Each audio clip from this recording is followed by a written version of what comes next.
Khanapur MLA రేఖా నాయక్ భర్త శ్యామ్ నాయక్ పై మరోసారి ఆరోపణలు గుప్పుమన్నాయి.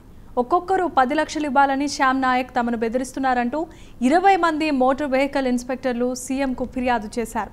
సీఎం కేసీఆర్ మంత్రి కేటీఆర్కు లేఖ రాశారు. ప్రస్తుతం ఉమ్మడి ఆదిలాబాద్ జిల్లా డీజీఓ అధ్యక్షుడిగా శ్యామ్ నాయక్ ఉన్నారు. వచ్చే ఎన్నికల్లో తానే ఎమ్మెల్యేగా పోటీ చేస్తున్నానని, ఎన్నికల కోసం ప్రతి అధికారి తనకు 10 లక్షలు ఇవ్వాలంటూ శ్యామ్ నాయక్ వారిని బెదిరించారంటూ అధికారులు చెబుతున్నారు. ఈ విషయంపై స్పందించిన రవాణా శాఖ కమిషనర్ పాపారావు త్రిసభ్య కమిటీని ఏర్పాటు చేశారు. వెంటనే జరపాలంటూ ఆదేశాలు జారీ చేశారు.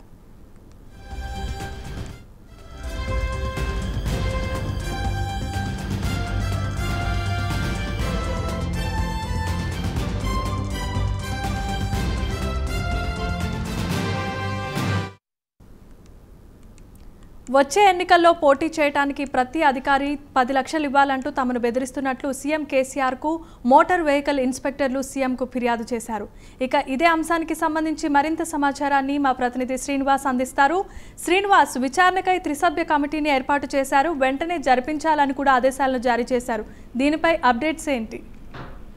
జనమా ఏదైతే ఆదిలాబాద్ మహారాష్ట్ర సరిహద్దులోని Boraj integrated check post motor vehicle ఇన్స్పెక్టర్లు సీఎం కేసీఆర్ కు కేటీఆర్ కి లేఖ రాయడం ఇప్పుడు రాష్ట్ర వ్యాప్తంగా చర్చనీయాంశం అవుతుంది. ఏదైతే గత కొద్ది రోజులుగా సీనియర్ ఎంవీఐ రేఖా సీనియర్ ఎంవీఐ శ్యామ్ నాయక్ అక్కడ పనిచేస్తున్న వారికి మధ్య వివాదం కొనసాగుతుంది. ఆ వివాదం కాస్త ఇప్పుడు లేఖలు రాసే స్థాయికి చేరి ఏదైతే ఖానాపూర్ ఎమ్మెల్యే రేఖా శ్యామ్ నాయక్ భర్త శ్యామ్ నాయక్ తన భార్య అధికారాన్ని అడ్డం పెట్టుకునేసి ఇక్కడ ఏదైతే బోరేజ్ చెక్ పోస్ట్ లో విధులు నిర్వహించాలంటే పూర్తిగా రాష్ట్ర స్థాయి నుంచి ఆయనే ఆపరేట్ చేస్తూ ఇక్కడ వారికి విధులను కేటాయిస్తున్నారు అనేసి ఇటు మోటార్ వెహికల్ ఇన్స్పెక్టర్లు ఆరోపణలు చేస్తున్నారు. అయితే బోరేజ్ చెక్ పోస్ట్ లో తాము విధులు నిర్వహించాలంటే కంపల్సరీ ప్రతి ఒక్కరిని 10 లక్షలు ఇవ్వాలనేసి డిమాండ్ చేసినట్టుగా వారు సీఎం కేసీఆర్ కు రాసిన లేఖలో పేర్కొన్నారు. అయితే బోరేజ్ చెక్ పోస్ట్ వద్ద మొత్తం 20 మంది మోటార్ వెహికల్ ఇన్స్పెక్టర్లు విధులు నిర్వహించగా ఇందులో కేవలం 7 మాత్రమే రెగ్యులర్ వారు ఉండగా మిగతా 13 మంది ఇతర జిల్లాల నుండి ఇక్కడికి వచ్చి విధులు నిర్వహిస్తున్నారు. ఏదైతే బోరేజ్ చెక్ పోస్ట్ వద్ద విధులు నిర్వహించడానికి ఇతర జిల్లాల రవాణా శాఖ అధికారులు ఇక్కడికి ఊళ్ళు ఉంటారు. దీనికి ప్రధాన కారణం ఏంటంటే ఇక్కడ వచ్చే అక్రమ సంపాదనే ప్రధాన ధ్యేయం కాబట్టి అందుకే ఇక్కడికి రావడానికి సుముఖత వ్యక్తం చేస్తుంటారు అనేసి కొన్ని ఆరోపణలు సైతం ఉన్నాయి. అయితే ఇక్కడ విధులు నిర్వహించాలంటే తనకు 10 లక్షలు ఇవ్వాలని డిమాండ్ చేయడంతో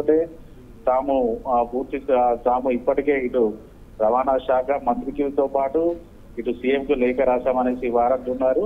అయితే ఓవైపు ఇటు తన భార్య ఎమ్మెల్యేగా చెలమణి అవుతున్న నేపథ్యంలో ఇక షాడో ఎమ్మెల్యేగా చెలమణి అవుతున్నారు అనేసి వారంటున్నారు. అయితే ఏదైతే ఏసీ తాము డబ్బులు కనుక అతనికి చెల్లించకపోతే తమకి విధులకు ఆటంకం కలిగిస్తామనేసి చెప్పడంతో ఆయన టార్చర్ను భరించలేక ఒక ఇద్దరు ఏఎంబీఐలు ఇప్పటికీ ఆత్మహత్య యత్నానికి పాల్పడ్డారనేసి మనకు తెలుస్తుంది. అయితే ఆయనకు అధికారిగా కాకుండా బీఆర్ఎస్ నేతలకనే వ్యవహరిస్తారని ఎప్పుడు కూడా పూర్తి స్థాయి బీఆర్ఎస్ నేతలతోనే మంత్రాలు చేస్తుంటారనేసి అంటున్నారు. అయితే దాని రానున్న ఎన్నికల్లో ఎంపీ అభ్యర్థిగా పోటీ చేస్తున్నారనేసి ఖచ్చితంగా తనకు ఈ డబ్బులు ఇవ్వాలనేసి డిమాండ్ చేశారనేసి వారంటున్నారు. అయితే దీనిపై ఇప్పటికే రవాణా శాఖ కమిషనర్ పాపారావు త్రిమెన్ కమిటీ వేసి విచారణ జరిపి నివేదిక జరపాలని ఆదేశాలు జారీ చేశారు. దీంతో ఇప్పటికే ఆదిలాబాద్ డీసీ అధికారి శ్రీనివాస్ అధికారి ఆధ్వర్యంలో విచారణ కొనసాగుతుంది. Thank you Srinivas.